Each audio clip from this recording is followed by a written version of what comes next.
আসসালামু আলাইকুম। সংবাদে আপনাদের সবাইকে স্বাগত জানাচ্ছি। আমি ফিরোজ তোহা। শুরুতেই আরবে কেবলস সংবাদ শিরোনাম জানিয়ে দেব এই মুহূর্তে হাতে পাওয়া সর্বশেষ গুরুত্বপূর্ণ আপডেট বাংলা সংবাদ। শুরুতেই থাকছে চিনয় ইস্যুতে গ্রেপ্তার ৮ আসামি আরও ৫ দিনের রিমান্ডে। চট্টগ্রামে ইসকন নেতা চিনয় কৃষ্ণ দাসের জামিন নিয়ে পুলিশের সাথে সংঘর্ষ, ভাঙচুর, সরকারি কাজে বাধা দেওয়ার অভিযোগে দায়ের করা মামলায় গ্রেপ্তার হওয়া ৮ আসামিকে ফের রিমান্ডে নিয়েছে কোতোয়ালি থানা পুলিশ। এবারে জানাবো নেচারের শীর্ষ ১০ ব্যক্তিত্বের তালিকায় ডক্টর ইউনূস। জ্ঞান বিজ্ঞান সহ বিভিন্ন শাখায় অসামান্য অবদান রাখায় বিশ্বের শীর্ষ ১০ ব্যক্তিত্বের তালিকা প্রকাশ করেছে খ্যাতনামা বিজ্ঞানী সাময়িকী নেচার। এ তালিকায় স্থান পেয়েছে বাংলাদেশের অন্তর্বর্তী সরকারের উপদেষ্টা নোবেল বিজয়ী অধ্যাপক ডক্টর মোহাম্মদ ইউনূস। জানাবো র্যাব বিলুপ্তির সুপারিশ বিএনপির। র্যাপিড অ্যাকশন ব্যাটালিয়নকে বিলুপ্ত করতে সরকারের পুলিশ সংস্কার কমিশনের কাছে সুপারিশ করেছে বিএনপি। মঙ্গলবার রাজধানীর গুলশানে বিএনপি চেয়ারপারসনের কার্যালয়ে এক সংবাদ সম্মেলনে একথা জানান বিএনপির স্থায়ী কমিটির সদস্য ও বিএনপি গঠিত পুলিশ সংস্কার কমিটির প্রধান অবসরপ্রাপ্ত মেজর হাফিজউদ্দিন আহমেদ। এবারে থাকছে ডেমোক্রেটিক পার্টির প্রেসিডেন্ট অবসরপ্রাপ্ত কর্নেল অলি আহমেদ বীর বিক্রম বলেছেন, জিয়াউর রহমান যখন স্বাধীনতার ঘোষণা করেন তখন আমি পাশে বসা ছিলাম। জিয়াউর রহমানই স্বাধীনতার ঘোষণা দিয়েছেন। সম্প্রতি একটি বেসরকারি টেলিভিশন চ্যানেলে দেওয়া এক সাক্ষাৎকারে একথা বলেন তিনি। এদিকে হাসিনার সরব হওয়াকে যেভাবে দেখছে সরকার, বিএনপি এবং জামাত, জুলাই বিপ্লবের পর পতিত স্বৈরশাসক শেখ হাসিনার সম্প্রতি বিভিন্ন রাজনৈতিক সমাবেশে ভার্চুয়ালি বক্তব্য দিয়ে আবারও সরব হবার চেষ্টা করছে। একই সঙ্গে বর্তমান পরিস্থিতিতে সংকট মোকাবেলা করে দলীয় কর্মকাণ্ড এগিয়ে নিতে দলীয় নেতাদের নির্দেশনাও দিচ্ছেন তিনি। এবং সর্বশেষ জানাবো আন্তর্জাতিক সংবাদ। সিরিয়ার মেরুদণ্ড যেভাবে ভেঙে দিচ্ছে ইসরায়েল। আসাদ সরকারের পতনের পরপরই পাল্টে গেছে মধ্যপ্রাচ্যের ভূরাজনীতির দীর্ঘদিনের প্রতিষ্ঠিত বহু সংজ্ঞা। বিদ্রোহীদের আকস্মিক অভিযানের মুখে বাশার আল আসাদের পালিয়ে যাওয়া মূলত অঞ্চলটিতে রুশ এবং ইরানি প্রভাবকে ধ্বংসের মুখে ঠেলে দিয়েছে। অন্যদিকে উত্থান হয়েছে তুর্কি এবং বিভিন্ন ইসলামপন্থী গোষ্ঠীর, যা এরই মধ্যে চিন্তার ভাঁজ ফেলে দিয়েছে সীমান্তবর্তী ইসরায়েলের কপালে।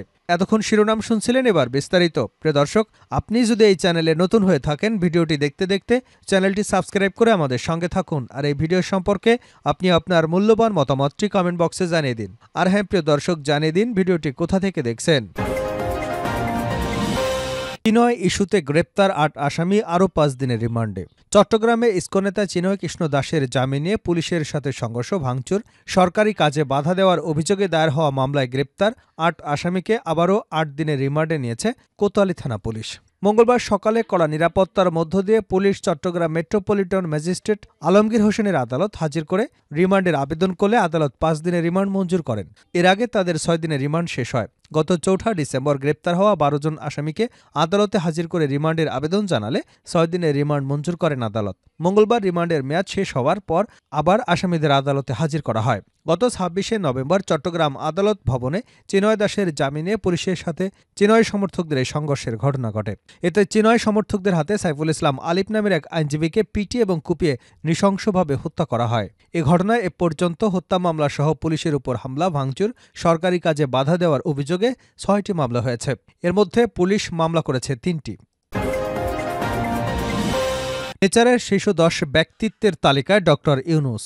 জ্ঞান বিজ্ঞান সহ বিভিন্ন শাখায় অসামান্য অবদান রাখায় বিশ্বের শীর্ষ ১০ ব্যক্তিত্বের তালিকা প্রকাশ করেছে খ্যাতনামা বিজ্ঞান সাময়িকী নেচার। এ তালিকায় স্থান পেয়েছেন বাংলাদেশের অন্তর্বর্তী সরকারের উপদেষ্টা নোবেল বিজয়ী অধ্যাপক ডক্টর মোহাম্মদ ইউনূস।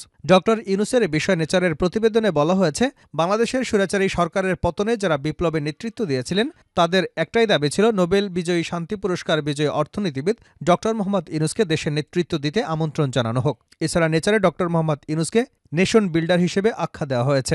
নেসারে প্রকাশিত প্রতিবেদনে বলা হয়েছে, নেসারের শীর্ষ ১০ ব্যক্তিত্বের তালিকায় গত এক বছরে বিজ্ঞান গুরুত্বপূর্ণ অবদান রাখা লোকদের বাছাই করেছে।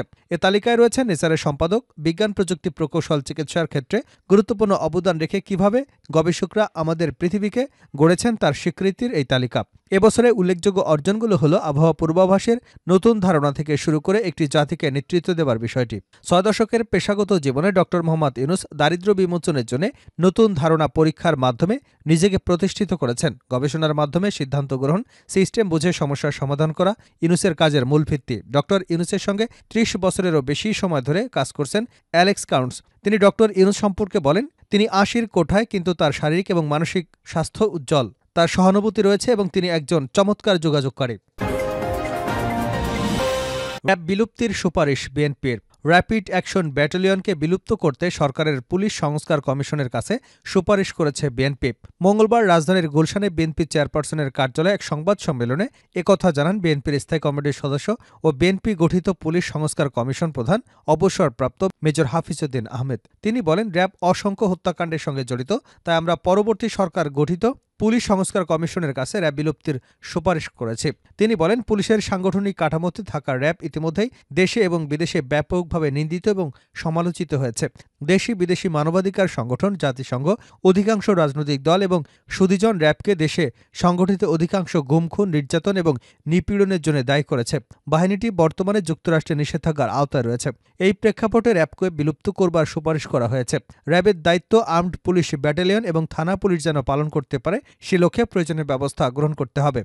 বিএনপির এই নেতা বলেন, সরকারের পুলিশ সংস্কার কমিশন বিএনপির কাছে সুপারিশ না চাইলে আমরা সুপারিশমালা দিয়েছি। রাষ্ট্রের এই অত্যাবশ্যকীয় সেবায় সংস্কার এখন সময়ের দাবি। হাফিজউদ্দিন আহমেদ আরও বলেন, গত ১৬ বছর দেশের প্রতিটি প্রতিষ্ঠান ধ্বংস করে দিয়েছে আওয়ামী লীগ, যার মধ্যে পুলিশ বাহিনী অন্যতম। যারা বিতর্কিত হয়ে পড়েছেন, মর্যাদা বলতে কিছুই বাকি নেই সেই সব পুলিশ সদস্যদের। গুম, খুন, নির্যাতনের কারণে তাদের উপরে আস্থা হারিয়েছে জনগণ। তিনি বলেন, পেশাদারিত্বের বাইরে গিয়ে মারমুখী কখনো হিংস্র হয়ে উঠেছিল পুলিশ বিভাগ। জুলাই বিপ্লবের আন্দোলন দমনের নামে তারা সহস্রাধিক হত্যাকাণ্ড সংঘটিত করেছেন। পুলিশ গণশত্রুতে পরিণত হবার পরও এই বাহিনীটিকে ছেঁটে ফেলার সুযোগ নেই। তাদেরকে সংস্কার করতে হবে, নতুন করে গড়তে হবে, রাজনৈতিক প্রভাবমুক্ত করে সুশৃঙ্খল এবং জনবান্ধব পুলিশ বাহিনী গড়ে তুলবার সুপারিশ করছি আমরা। জিয়াউর রহমান যখন স্বাধীনতার ঘোষণা দেন, আমি পাশে বসাছিলাম কর্নেল অলি। ডেমোক্রেটিক পার্টির প্রেসিডেন্ট অবসরপ্রাপ্ত কর্নেল অলি আহমেদ বীর বিক্রম বলেছেন, জিয়াউর রহমান যখন স্বাধীনতার ঘোষণা দেন তখন আমি পাশে বসাছিলাম। জিয়াউর রহমানই স্বাধীনতার ঘোষণা দিয়েছেন। সম্প্রতি একটি বেসরকারি টেলিভিশন চ্যানেলকে দেওয়া সাক্ষাৎকারে তিনি একথা বলেন। অলি আহমেদ বলেন, ১৯৭৩ সালে জিয়াউর রহমানের নিজ হাতে লেখা একটি ডকুমেন্ট আছে আমার কাছে। সেখানে তিনি লিখেছেন, ক্যাপ্টেন অলি আহমেদ বিদ্রোহের জন্য মুখ্য ভূমিকা পালন করে। পরের বছর আমার অ্যানুয়াল কনফিডেন্সিয়াল রিপোর্ট লেখেন তৎকালীন মেজর মীর শওকত আলী। সেই রিপোর্টে লেখা আছে, আমি মেজর জিয়াকে পরামর্শ দিয়েছি স্বাধীনতার ঘোষণা দেবার জন্য, অর্থাৎ এই বিষয়টি মীমাংসিত। তিনি বলেন, পটিয়া থানায় বসে আমরা স্বাধীনতা ঘোষণা দেওয়ার সিদ্ধান্ত নেই। আমি জিয়াউর রহমানকে বললাম, আপনি রেডিও স্টেশনে চলে যান। তাকে আমি গার্ড দিয়ে পাঠিয়ে দিলাম কালুরঘাট বেতার কেন্দ্রে। এটা ছিল ট্রান্সমিটিং স্টেশন। সেখানে কিছুটা পরিবর্তন করা হয় ব্রডকাস্টিং স্টেশন। সেখানে জিয়াউর রহমান লিখলেন, I major Zia declare myself as additional head of the state and urge all the captain's of the world to support us. অর্থাৎ অস্থায়ী রাষ্ট্রপতি হিসেবে নিজেকে ঘোষণা করলাম এবং বিশ্বের সব দেশকে আমাদের স্বীকৃতি, অস্ত্র, খাদ্য, ঔষধ দেবার অনুরোধ জানালাম। জিয়াউর রহমানই স্বাধীনতার ঘোষণা দিয়েছেন দাবি করে কর্নেল অলি আহমেদ বলেন, ৩০ মে সন্ধ্যায় তিনি দ্বিতীয়বার স্বাধীনতার ঘোষণা দিয়েছেন। সেই সময় আওয়ামী লীগের কোনো নেতা মাঠে ছিল না, সবাই পালিয়েছিল। পালিয়ে আগরতলা, কলকাতায় গিয়ে হেমা মালিনী সিনেমা দেখেছেন। এরা কোনো যুদ্ধে অংশগ্রহণ করে নাই। যুদ্ধ আমরা করেছি। যারা যুদ্ধবিদ্যায় পারদর্শী, অষ্টম বেঙ্গল রেজিমেন্ট না হলে বিদ্রোহ হতো না। শেষ করছে আন্তর্জাতিক সংবাদ দিয়ে। সিরিয়ার মেরুদণ্ড যেভাবে ভেঙে দিচ্ছে ইসরায়েল। আসাদ সরকারের পতনের পরপরই পাল্টে গেছে মধ্যপ্রাচ্যের ভূরাজনৈতিক দীর্ঘদিনের প্রতিষ্ঠিত বহু সংজ্ঞা। বিদ্রোহীদের আকস্মিক অভিযানের মুখে বাশার আল আসাদের পালিয়ে যাওয়া মূলত অঞ্চলটির রুশ এবং ইরানি প্রভাবকে ধ্বংসের মুখে ঠেলে দিয়েছে। অন্যদিকে উত্থান হয়েছে তুর্কি এবং বিভিন্ন ইসলামপন্থী গোষ্ঠীর, যা এর মধ্যে চিন্তার ভাঁজ ফেলে দিয়েছে সীমান্তবর্তী ইসরায়েলের কপালে। এ চিন্তা থেকে রেহাই পেতে নির্বিচারে হামলা চালিয়ে মেরুদণ্ড ভেঙে দেওয়ার নগ্ন উৎসবে মেতে উঠেছে বেঞ্জামিন নেতানিয়াহু বাহিনী। আল জাজিরা, বিবিসি, আনাদোলু এজেন্সির মতো আন্তর্জাতিক সংবাদ মাধ্যমের খবরে বলা হয়, বিদ্রোহীদের বিজয়ের পর থেকে এখন পর্যন্ত সিরিয়ায় বিভিন্ন সামরিক অবকাঠামো লক্ষ্য করে শতাধিক বিমান হামলা চালিয়েছে ইসরায়েলি বাহিনী। যুক্তরাজ্যভিত্তিক সিরীয় পর্যবেক্ষক সংস্থা Syrian observatory for human rights জানিয়েছে, ইসরায়েলি হামলার লক্ষ্যবস্তুতে দামেস্কের এমন একটি স্থাপনা রয়েছে যেটিকে ইরানি বিজ্ঞানীরা রকেট তৈরির জন্য ব্যবহার করেছেন বলে জানা গেছে। সরকারের পতনের পর এর মধ্যে সিরিয়ার গুরুত্বপূর্ণ ৩টি বিমানবন্দর পুরোপুরি ধ্বংস করে দিয়েছে ইসরায়েল। এগুলো হলো উত্তর সিরিয়ার কামিশেহেলি, হোমস এবং দামেস্কের মেজে বিমানবন্দর, এছাড়া সামরিক সদর দপ্তর, গোলাবারুদ সহ মজুদাগার সহ বিভিন্ন গুরুত্বপূর্ণ অবকাঠামোতে হামলা চালিয়েছে নেতানিয়াহু বাহিনী। শুধু তাই নয়, সিরিয়ার কয়েক ডজন হেলিকপ্টার, যুদ্ধবিমান ধ্বংস করে দিয়েছে ইসরায়েলি সেনারা। এ সময় আসাদ সরকারের হাতে থাকা রাসায়নিক অস্ত্র সংরক্ষণাগারেও হামলা চালানো হয়েছে বলে দাবি করেছে ইসরায়েল। মূলত বিদ্রোহীদের হাতে এসব গুরুত্বপূর্ণ স্থাপনা এবং সামরিক সরঞ্জাম যাওয়া ঠেকাতে এমন ধ্বংসযজ্ঞ চালাচ্ছে বলে দাবি করেছে তেল আবিবের সেনারা।